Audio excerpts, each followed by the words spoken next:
This is an oral history interview conducted for the Witness to War Serving a Nation project at Nauset Regional High School on Cape Cod, Massachusetts. For the sake of this interview, please state your full name and community in which you now reside. I'm Stephen Arthur Nicolle, and I now reside in Brewster, Massachusetts.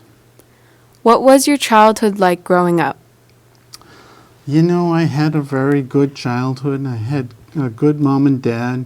They were very honest and good people that taught me good values and taught me how to be an honest person. And so I was very lucky. I played a lot of sports as a child. I played a lot of baseball, a little hockey. I did a lot of sailing with my dad.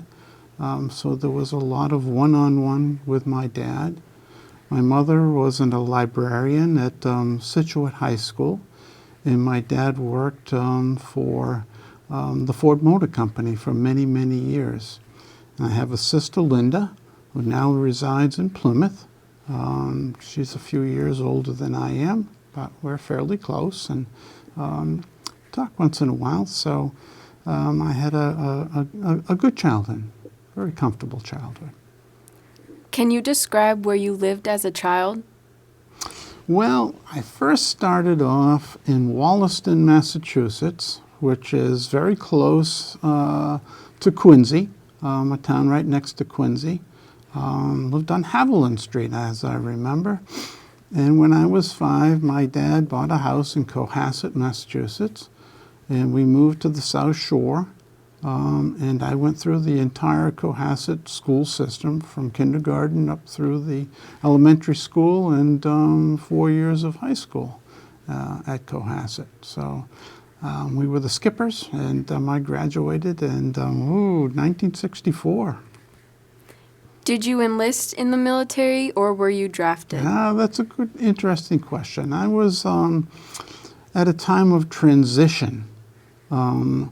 The military was going from a draft in which you got drafted and you had to serve. You were required to serve. It was the law that you serve, whether you wanted to or not. And then they also allowed you to enlist. Today, the military is now completely voluntary. There is no draft. And the year that I almost got drafted because they did a lottery and they pulled birthdays out of a hat. And my birthday came up very, very low on the score. So I knew that I would absolutely positively be drafted into the Army. And rather than do that, I chose to enlist into a program that was called the Delayed Enlistment Program. And it enabled me to finish my college years without getting put into the service in the middle of my education. So I agreed to do 4 years in the United States Air Force in exchange for the delayed part that allowed me to finish my college education, which was a good thing at that time. Do you think that drafting law was fair? Yes, I do. I think it was a different time, and I think there was a necessity that there be a draft so that, we were involved in 2 world wars, and we needed to have people to defend our country, and not so sure that was a good time for people to enlist. So I think it was fair, but I think it's better now. I think that the enlistment the voluntary military, there seems to be quite a few people now that are interested in being part of the military, and it's a good career for some people. You know, some people make a career and stay in the military for their entire career, and there's good benefits to that too. There's a lot of good governmental benefits for being in the military. At what age did you join the military? Well, let's see. As I just mentioned a little bit ago, it was delayed enlistment, so I was able to finish my college years, and I finished college in 1968 and joined the military in 1969, and I was probably 23 or 24 years old.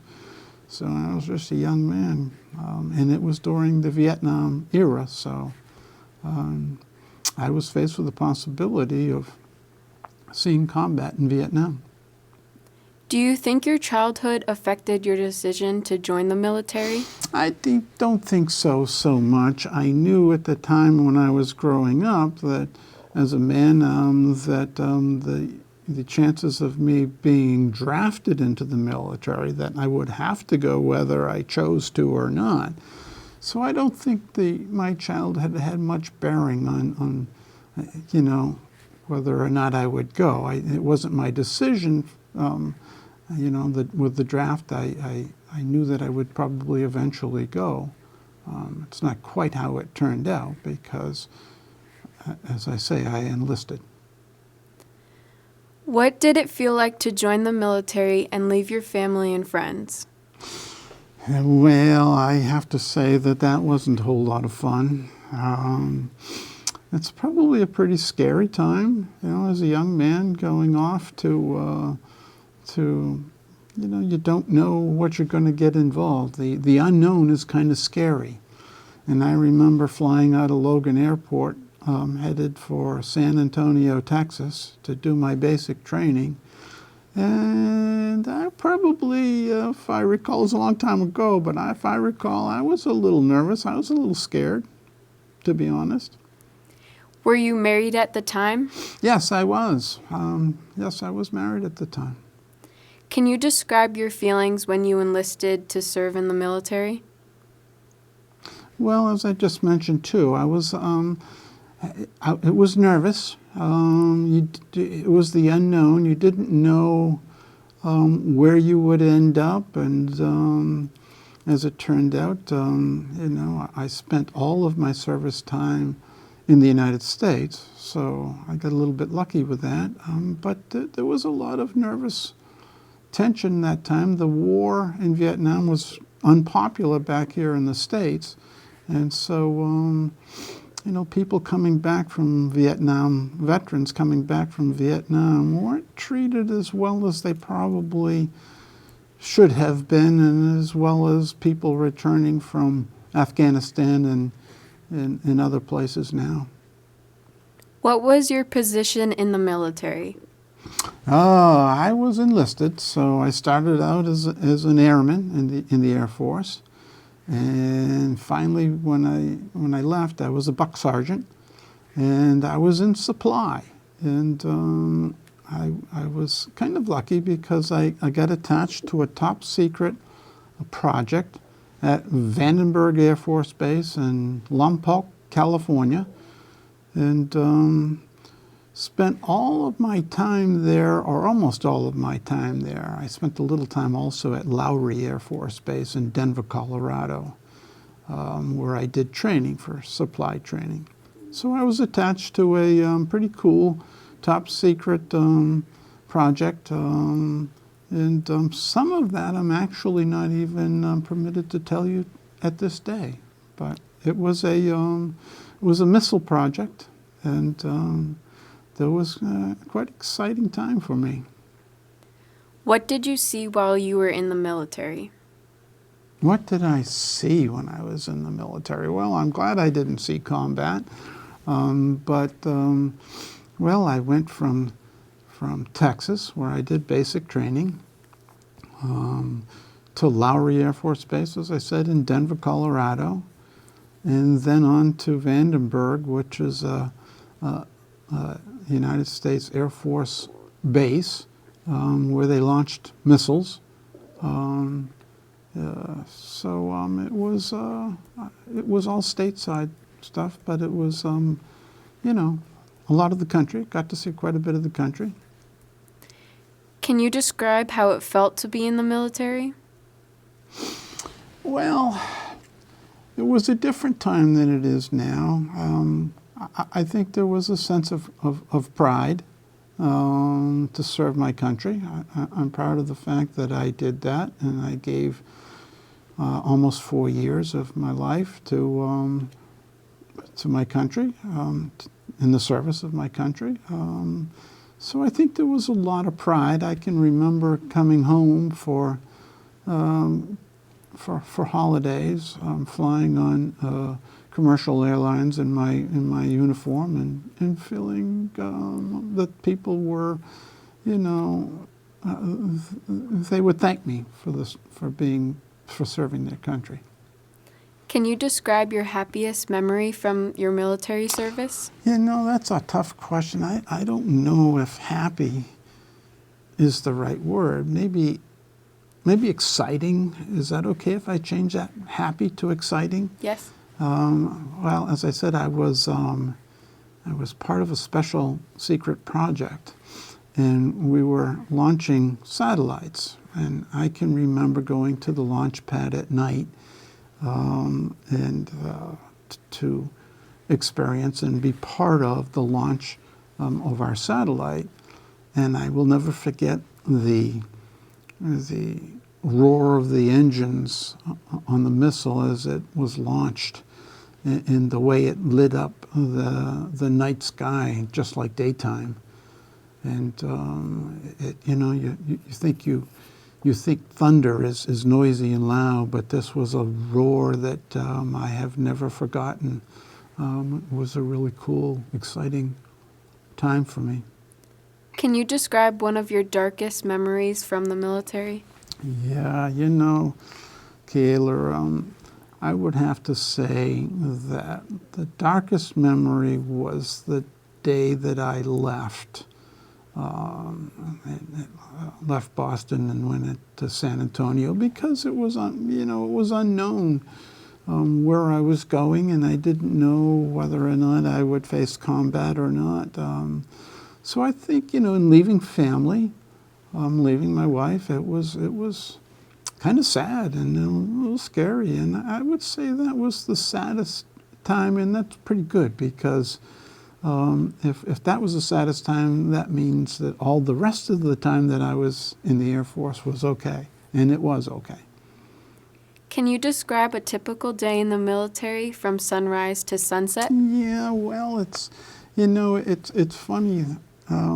It's probably very typical of any day, even in civilian life. I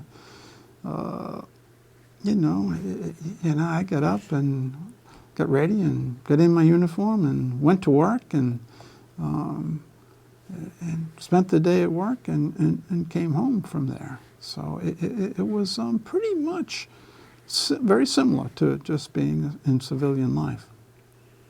How did you stay in touch with family and friends? Well, I mean, being stateside, I could write letters, which I did somewhat, and I could talk on the phone to my parents back here. So, that's mainly the way that we communicated and stayed in touch, by phone, and I wrote a few letters here and there, I think. What type of food were you given in the military? Type of food was I given in the military? Well, what type of food do you guys eat here in the cafeteria?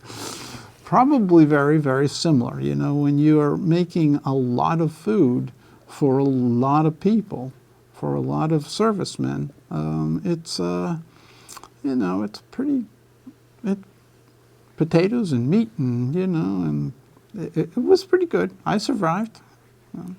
Are there things you would do differently if you had not had your military experience? Are there things that I would have done differently if I had not? Probably not. I knew when I went to college what I wanted to do in my life, and I wanted to be in conservation. So I knew before my military service what it is I wanted to do and be involved in. So I would say no. Did you make any close friendships while you were in the military? Oh, of course, yes, oh, sure. Did you continue any of those relationships? You know, the answer to that is no, and I probably wish that I had. There was some good friends that I had back then, and I kind of wished that I had stayed in touch with some of those folks, but no, I did not. What have you taken from your experience in the military? Well, I think that the military teaches you discipline, and that's not how to discipline people, it's how to be disciplined yourself. So, you know, you learn to follow orders, you learn respect, and it taught me all of those things. It taught me to be on time and to be disciplined with my life. Did anyone look up to you in the military? Well, I would probably say the answer to that would be yes. I think a lot of people look up to and respect anybody who's serving their country. So, you know, even strangers. It's like nowadays when I see somebody in uniform or that I know that has served their country, I thank them for it. And I look up to them because it's a pretty cool thing to do. Without your military service, how different would your life be now? Oh, that's a hard one to answer, I guess. I think it changed my life. It changed the way I approached my life, and you know, it just changed how I lived my life. You know, I think that the military was good for me and taught me a lot of things so that I could take what I learned from that experience into my life. Do you wish you could have stayed longer in the military? No. No, I put in my almost 4 years, and I was ready to get out. I had a college education, and I knew what I wanted to do, that I wanted to be in conservation, so that I was ready to get out of the military and move on with my life and move on with my career. How did you end up on Cape Cod? How did I end up? Okay, well, as you first, asked, I grew up in Wollaston and moved down to Cohasset, and then my parents moved from Cohasset down to South Yarmouth while I was in college. So I kind of followed them down, and when I got out of the service, I found my first job at Scusset Beach State Reservation on the Cape Cod Canal. And from there, I went to Nickerson State Park in Brewster and spent almost 20 years as a superintendent at Nickerson Park. And then I moved on and went to work for the trustees of reservations out on Nantucket for almost 14 years. And then about a year ago, not quite a year ago, I came back to the Cape, back to Brewster. Did the military support your education once you finished your military service? No, you see, I had already graduated from college when I went into the service. So, no, my parents probably wished that the military had provided a few dollars towards my education, but no, but that is a great way to finance your education, is to go into the military, because they will help you financially with your college education.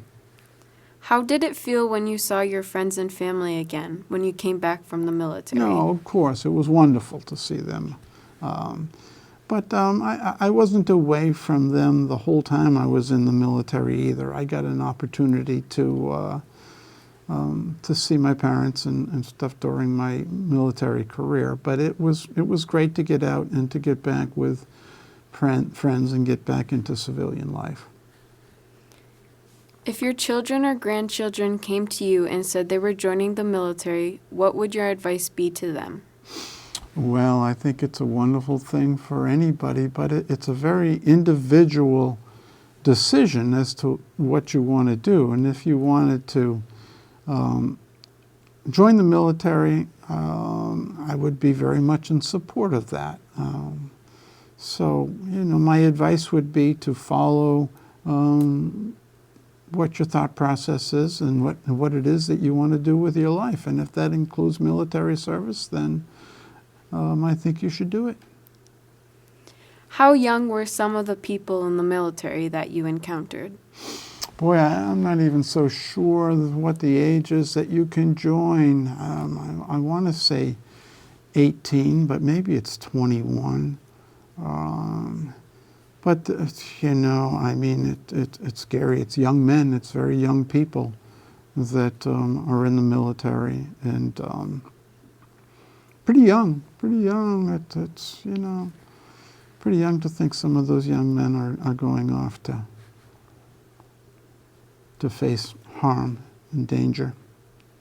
What was the oldest age you would say that a person you encountered in the military was? Oh, I don't know, Kiela. I think there is an age restriction that you can't join the military at a certain age. You get too old to do that. But I would say that some people that were career military people were in their 50s and getting close to 60 or so. Do you think everyone should experience some type of military life? I don't think that's absolutely positively necessary that everybody experiences that. I know that there's a lot of people who never went into military service and were fine, but I think it's an honorable thing to do. And I think it does teach you a lot. So I don't think it's a bad thing to do, but I don't think it's a necessary thing to do either. Is there anything you do differently now because of your time in the military? Well, as I said, I'm a very disciplined person. It's important for me to be on time wherever I'm going and to be dependable. I think it taught me that, and so I think it added to how I live my life and how I carry myself. If you could go back, would you? If I could go back, would I? No. I'm almost 70 years old, and I'm too old to be a soldier now, and probably not physically able to do that. So no, I would not go back, and they would not let me come back.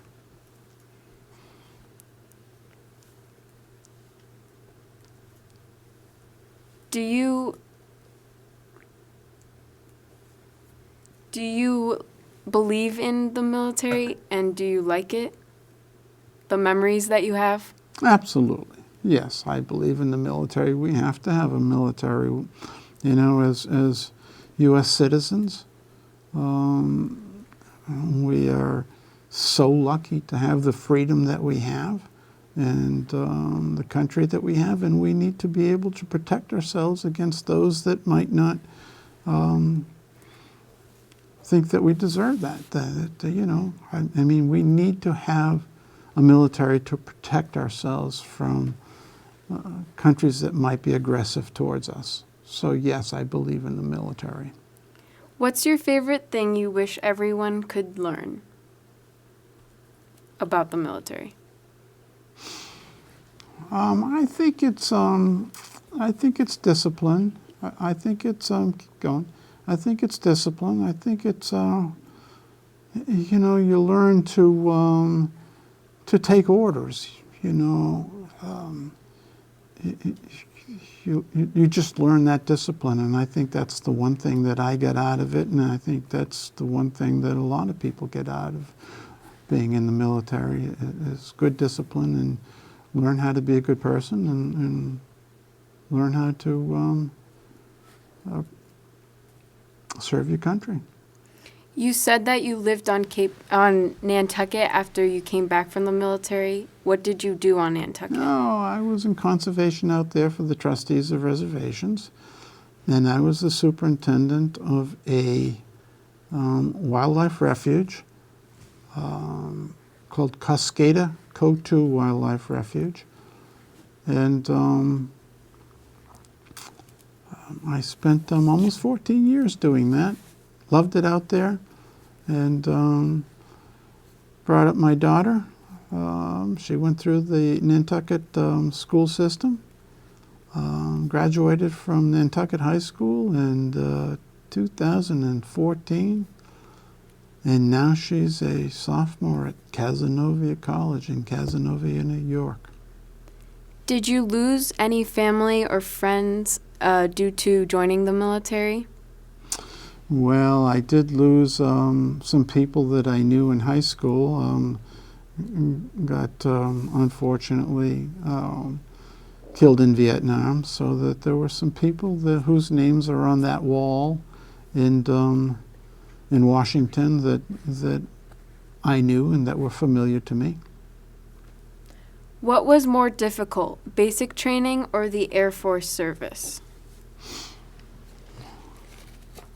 Well, I would say basic training was a little bit more challenging physically. There was a lot of things that you had to do in basic training, and a lot of things that you had to learn.